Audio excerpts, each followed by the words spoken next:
Hello everyone, it's Sichling, and it's May, which means fish. Mermay is a little drawing challenge similar to Inktober, where artists draw merfolk of all kinds. My history with mermay, I never followed the prompts. It usually consists of a quick, oh shit, drawing on the last day because I never know where or what timeline I'm in, and want to get something mermaidy out there. And using the same OC every time because I've somehow never designed another mermaid since high school, I decided to change that and came up with 3 concepts for potential OCs using real fish, with a hint of scientific research. I'll show you them now. Our first mermaid is designed from a Mandarinfish. I wanted one of the characters in this lineup to be very colorful, having the patterns and colors kind of be the main focus of the design. The Mandarinfish is found in the Western Pacific, from the Ryukyu Islands to Australia. So I used a couple of jewelry and headpieces found in Japan, Malaysia, and Indonesia specifically for inspiration. I imagine she finds jewelry in shipwrecks and likes to wear it kind of as a way to feel confident, as she's calm and shy like most Mandarinfish actually are. Coloring this was a bit of a challenge. With so many bright colors, it's hard to figure out what looks best, so I struggled with finding a good color for the jewelry. You really have to rely on values a lot more so it feels balanced when there's brights. I tried a bunch of different metal tones, and eventually this silver looked the best. Shading was also difficult because usually I put subtle colors in the shadows and then make the bright colored outlines, but the flat colors were already bright, so I had to figure out how to shade like I usually do without making it even more overwhelming.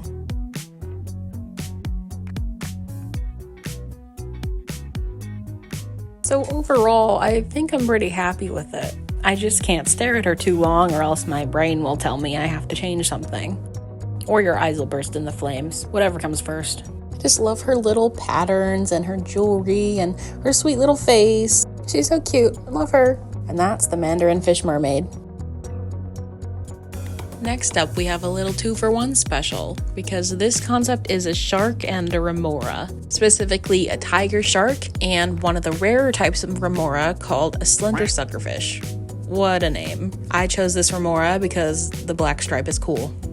If you have no clue what a remora is, they're the long fish you always see stuck to sharks. The sharks usually don't care that the remora are hitching a ride because they help the sharks by eating parasites on them. In exchange, the remora gets a free ride and food from the parasites and leftovers from the shark.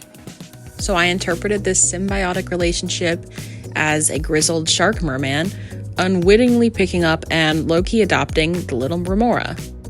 At first, the shark was annoyed at the little remora always following and clinging to him, but he grew a little soft spot for them. So now he's kind of like their dad or an older brother character as they travel the seas.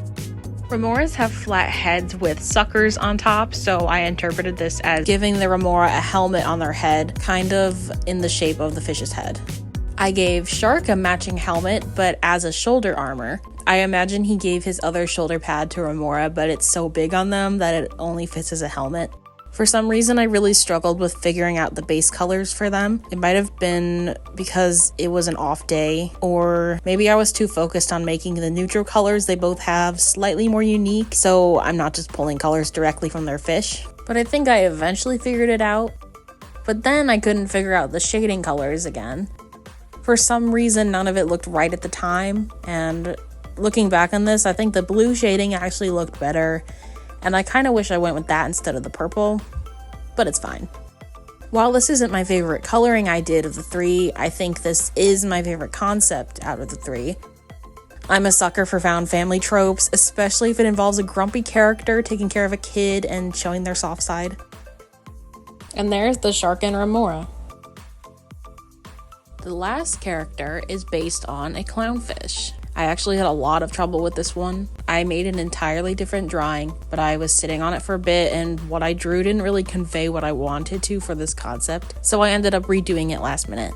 Here's a little clownfish biology for some context of the design. So, in a group of clownfish, there is a dominant female and a dominant male, some smaller males or juveniles. The females are the biggest, kind of like the queen bee, and they get food priority. All clownfish are born gender neutral, and they have the ability to change their sex. So, when the dominant female dies, the dominant male changes sex to become the female, and the biggest of the others becomes the new dominant male. So, in Finding Nemo, Marlin should have become Nemo's mom after she was eaten by that barracuda. And, we don't need to talk about what happens to Nemo. I think you can put that together. If I had to have one of my childhood movies ruined because I learned this, so do you. But anyways, and we have a lovely trans femme mermaid. Besides their size, there isn't much visual distinction between the clownfish sexes, so I made our clownfish queen kind of androgynous. And if I ever design any of the other clownfish males in her school, they'll also be kind of androgynous. I picture she's a proud brawler type character because when you get near their homes, they aren't afraid to throw hands. When people with clownfish put their hands in the tank for something, a lot of them aren't afraid to bite you. They got some attitude. Once I got the design for this figured out, the colors came together pretty quickly, and it's probably actually my favorite out of all of them, coloring-wise. I think it'd be fun to design her mate. Is that what it is? I picture the first version of this I drew is kind of what the body type of her mate would be.